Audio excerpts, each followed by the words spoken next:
Est-ce que les gens pensent que nous les laisserons dire, nous croyons sans les éprouver? Certes, nous avons éprouvé ceux qui vécurent avant eux, ainsi Allah sait ceux qui mentent et ceux qui disent la vérité. Cette phrase se traduit parfaitement dans la vie de notre noble prophète Ibrahim alayhi salam. Imaginez, vous êtes Ibrahim, vous êtes né dans un environnement polythéiste, c'est-à-dire un environnement qui fait le culte des divinités. Vous, le petit Ibrahim, Dieu vous fait la chance de connaître la vérité très tôt. Et lorsque vous appelez votre peuple et votre père au Dieu unique, votre père vous rejette, il ne veut plus vous voir parce que vous n'arrangez pas son business. En réalité, le père d'Ibrahim commercialise ces idoles-là. Et si il abandonnait ces idoles, c'est comme si son business n'existerait plus. Donc il rejette son fils à cause de sa foi. Ensuite, le peuple d'Ibrahim, qu'est-ce qu'il fera? Il jettera Ibrahim dans le feu du fait de sa foi également. Parce que Ibrahim mettra en pièces les divinités qu'il y a dans le village, prouvant que ces divinités-là ne servaient à rien. Prouvant en réalité que ces divinités-là ne peuvent ni faire le bien, ni faire le mal pour elles-mêmes. Donc, pour faire d'Ibrahim un exemple pour le village, son peuple décidera de le jeter dans le feu. Mais qu'est-ce que Dieu fera? Dieu transformera ce feu-là en une fraîcheur salutaire pour Ibrahim. Jusque-là, on pourrait dire que Ibrahim a vécu la totale. D'abord, se faire rejeter par son père du fait de sa foi, et ensuite se faire rejeter par son peuple du fait de sa foi également. Mais ce n'était pas encore fini pour Ibrahim. Ibrahim avait d'autres challenges. Donc après cela, Ibrahim sera amené à quitter son village, à aller s'installer ailleurs. Il va fonder une famille là-bas. Ibrahim va arriver à un certain âge où il n'avait toujours pas d'enfant. Il n'avait toujours pas d'enfant chez lui. Ibrahim était triste. Sa femme, Sarah, était stérile. Donc, qu'est-ce que Sarah va faire? Sarah va proposer à Ibrahim d'épouser Adja, une femme qui vivait chez eux, qui était, entre guillemets, une servante pour Sarah. Donc, Sarah et Ibrahim vont s'unir et ils auront Ismaïl. Ismaïl qui sera la réponse à toutes les prières d'Ibrahim. Qu'est-ce que, après cela, on va dire, Ibrahim a vécu une vie difficile, mais maintenant il est comblé. Il a tout ce qu'il souhaite. Mais non, c'était pas encore fini pour Ibrahim. Ibrahim avait la plus grande épreuve, on va dire, de sa vie, qui est le sacrifice de son enfant unique. Oui, Dieu va demander à Ibrahim de sacrifier son fils unique. Son fils pour lequel il a tant prié, il a tant espéré, juste pour éprouver la foi d'Ibrahim. Qu'est-ce que beaucoup auront fait? La plupart d'entre nous auraient dit non. Mais Seigneur, depuis très tôt, tu m'éprouves. Déjà, mon père m'a rejeté à cause de ma foi.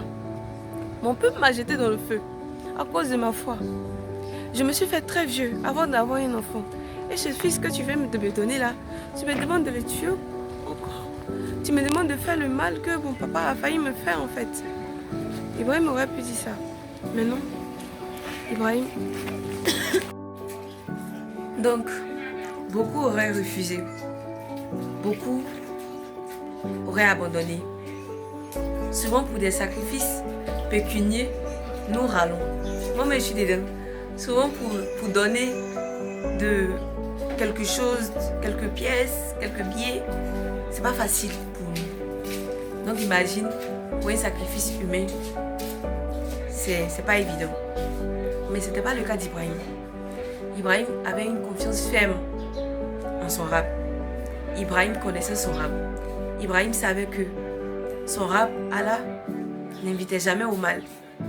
Allah n'était pas de ceux qui invitaient à reproduire le mal qu'ils ont subi.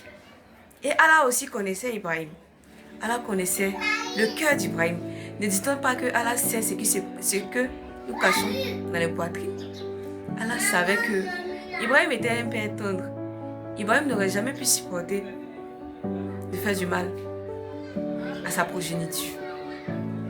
Donc Allah a dit à Ibrahim de sacrifier son fils unique par un mouton. Ibrahim est vraiment un exemple en tout point.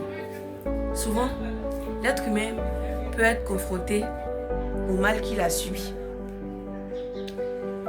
Tu seras dans des situations où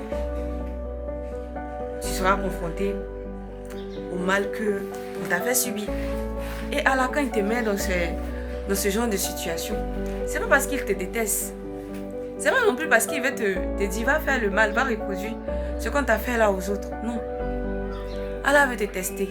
Allah veut t'éprouver. Allah veut voir si toi, tu seras de ceux qui vont briser la chaîne de mal ou de ceux qui vont la perpétuer, qui vont reproduire ce mal-là.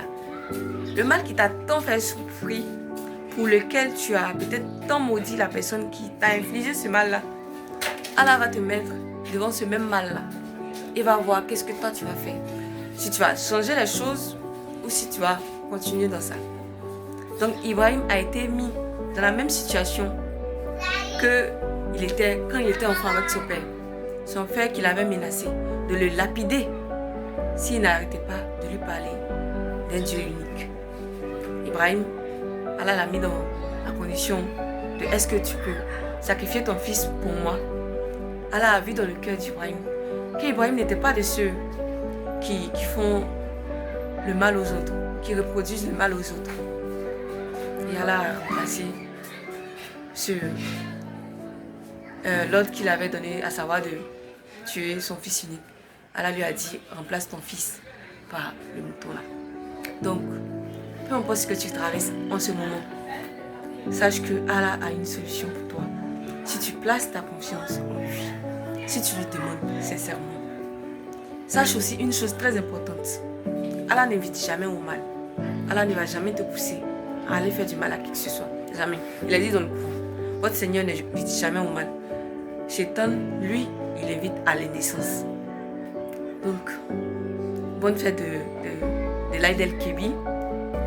Quand tu vas manger ta viande de mouton, souviens-toi d'Ibrahim. Souviens-toi de sa patience, de sa résilience, de son obéissance. Mais, pose-toi cette question.